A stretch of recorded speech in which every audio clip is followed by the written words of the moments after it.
Par la suite, vous pouvez avoir des cas de figure où la virgule vous permet d'insérer un commentaire. Voilà. En ce moment, il a ce rôle-là, on va dire, insérer,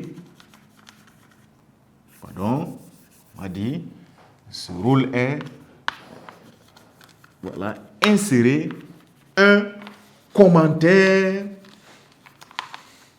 Alors, entre parenthèses, généralement qui vous donne ce qu'on appelle la proposition incise. Incise, c'est-à-dire mis dedans, intégré, inséré. Et alors, vous allez vous rendre compte que c'est fréquent dans les textes narratifs. On va mettre exemple.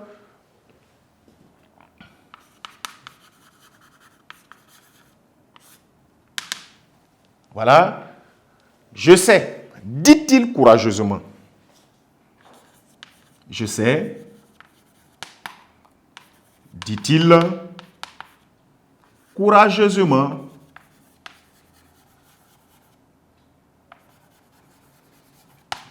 Voilà. Je sais, dit-il courageusement. Bien écrit. M. Voilà.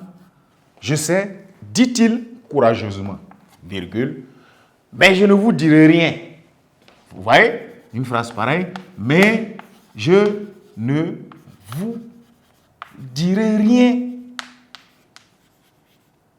Je vais préférer une ponctuation. Voilà, pareil. Je sais, dit-il courageusement, pardon, mais je ne vous dirai rien. Vous voyez, dit-il courageusement est une proposition qui est insérée dans cette phrase-là. Je sais, mais je ne vous dirai rien. Voilà la phrase en tant que telle. Si vous voulez, c'est dans un roman, un texte, voilà, écrit comme ça, un récit. Et on est en train de dire ce que quelqu'un d'autre aurait dit dans une situation. C'est ce qu'on appelle insérer un commentaire. Dit-il courageusement, ce n'est pas lui qui a dit « je ne vous dirai rien » là, qui parle ici. Celui qui écrit, c'est lui qui parle ici. Il vous indique en tant que lecteur comment est-ce que la personne a dû s'exprimer. Donc, dire courageusement, peut-être il a levé le ton, il était ferme. Je sais, je ne vous dirai rien. Voilà. C'est insérer un commentaire qu'on appelle une proposition, donc incise. Et enfin, la virgule, attention, peut jouer, encore une fois de plus, le rôle de montrer un état d'âme. C'est-à-dire comment est-ce qu'on se sent, comment on est à un moment donné. Donc, montrer un état d'âme, c'est-à-dire une humeur qui peut être la colère, la joie, la déception. Voilà. Parce que lorsqu'on écrit ou lorsque quelqu'un qui est heureux écrit, et puis quelqu'un qui est triste parce qu'il n'a pas mangé depuis hier, il écrit, ça ne peut pas être de la même manière dans la ponctuation. Vous allez voir les signes de déception qui sont présents dans l'écrit de l'un et les signes de bonheur, de plénitude, de joie qui se retrouvent dans l'écrit de l'autre. Essayons de montrer dans un exemple tel que, on vous dit, et toi, virgule, viens ici. Alors, en marquant une pause ici, on peut comprendre que celui qui parle là ne s'amuse pas. Et toi, ouais, viens ici. L'insistance qui est là est encore plus renforcée. La colère peut-être de celui qui parle est encore plus renforcée par la pause que, d'accord, il décide de marquer après toi, d'accord, pour savoir que, tiens, peut-être que, je ne sais pas, mais viens ici. Ce que je vais te faire, d'accord, viens ici. Vous pouvez avoir un autre exemple tel que ce jour-là,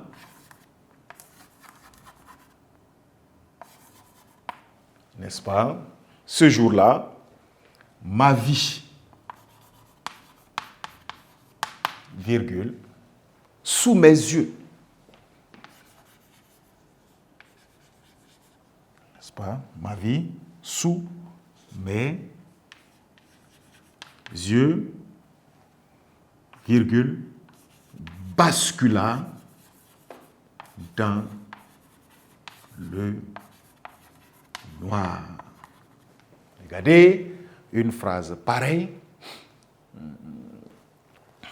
qui vient en ce moment pour... vous allez vous rendre compte que celui qui parle ici ne parle pas avec la joie.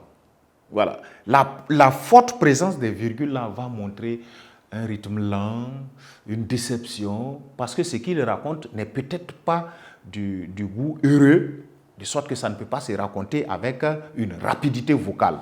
Ce jour-là, ma vie, sous mes propres yeux, bascula dans le noir. On imagine déjà ce qui est arrivé à la personne, rien qu'à travers la présence, vous voyez, des virgules répétées qui viennent montrer ici peut-être une déception. Et ici, et toi, viens ici, qui puisse peut-être marquer un cas de colère. Voilà. Sans se rendre compte, d'habitude, le dégât qu'on fait en utilisant mal les signes de ponctuation. Car il contribue à donner du sens, à donner de la cohérence, n'est-ce pas, à un texte.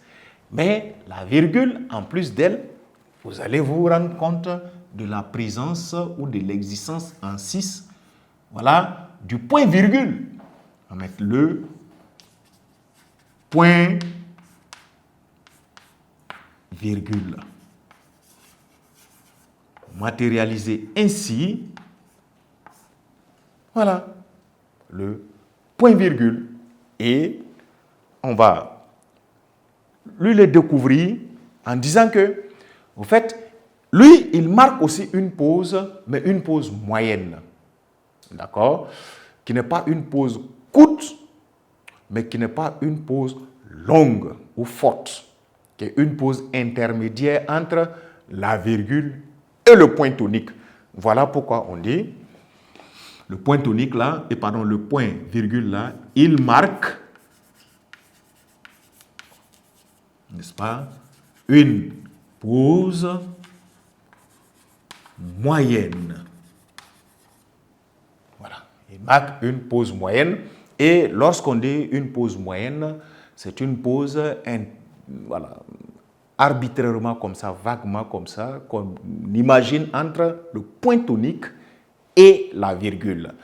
La virgule est de l'autre extrémité. La pause, on va dire, courte. Le point tonique est à la première extrémité. La pause longue. Au milieu, il y a ce qui n'est pas très court ni très long, n'est-ce pas, qui est caractérisé par la, ou disons le point-virgule. Bien, donc le point-virgule que nous découvrons maintenant à la suite de la virgule, comme je l'ai marqué, donc, ou je l'ai noté, on dit il marque une pause moyenne, c'est-à-dire une pause intermédiaire. Voilà, pas tout à fait très longue, pas tout à fait très courte aussi. Et ce type de ponctuation-là, il faut reconnaître que, ou bien retenir que, tiens, il marque aussi une juxtaposition. Il marque une juxtaposition. Généralement, c'est pour donner une suite logique, voilà, si vous voulez, à un ensemble de phrases. Et vous allez vous rendre compte que, tiens, quand nous étions en grammaire, au niveau de la juxtaposition, comme procédé de création de la phrase complexe, vous avez vu qu'on avait dit qu'une phrase complexe peut s'obtenir par juxtaposition en utilisant une virgule, un point-virgule ou le deux points, n'est-ce pas? Donc, c'est ici qu'il marque sa fonction, ou en tout cas, il marque son importance, son rôle. Donc, il marque une juxtaposition et aussi vient aider, n'est-ce pas, à atténuer un excès d'emploi de virgule. Voilà. Donc, une juxtaposition et il marque une juxtaposition et c'est à varier un excès, on va dire, d'emploi de virgule. Voilà. Généralement, il apparaît lorsqu'on a mis trop de virgule.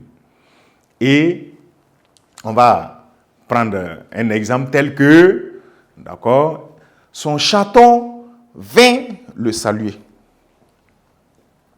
Exemple.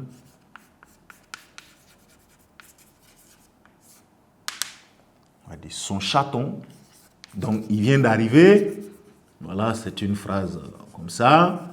Alors, son chaton vint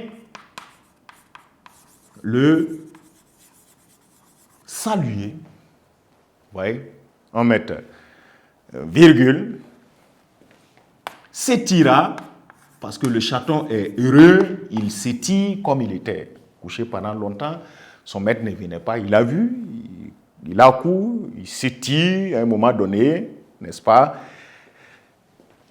Virgule. Le chaton ouvrit sa large.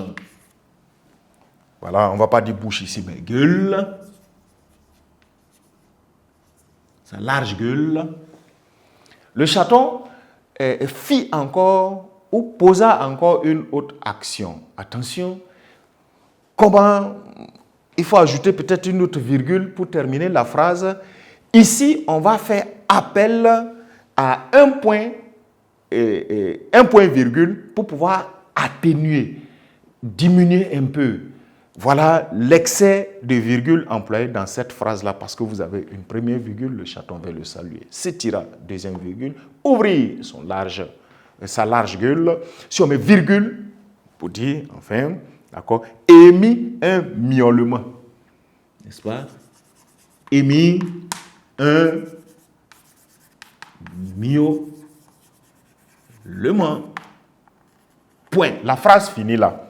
Ici, il serait vraiment indiqué d'employer un point-virgule pour que, voilà, l'usage soit aussi, voilà, intéressant. Donc, c'est ce qui fait qu'on dit, son rôle, même s'il fait des juxtapositions, vous allez vous rendre compte qu'il permet également aussi à venir varier un tant soit peu un excès d'emploi de virgule. Vous voyez? Ça vous permet ici alors d'avoir un schéma de 1, 2, virgule, 1 point virgule. 1, 2, virgule, 1 point virgule. Voilà. Pour ne pas connaître 1, 2, 3 virgules successives comme ça, peut-être ce n'est pas tout à fait intéressant. Donc, il vient, essentiellement, on dit, il sert à varier un excès d'emploi de virgule dans une phrase, dans un contexte. Voilà ce dont il s'agit à propos du point-virgule. Et pour terminer, dans un septième signe de ponctuation, c'est que nous allons appeler les deux points, ou autrement dit le deux points.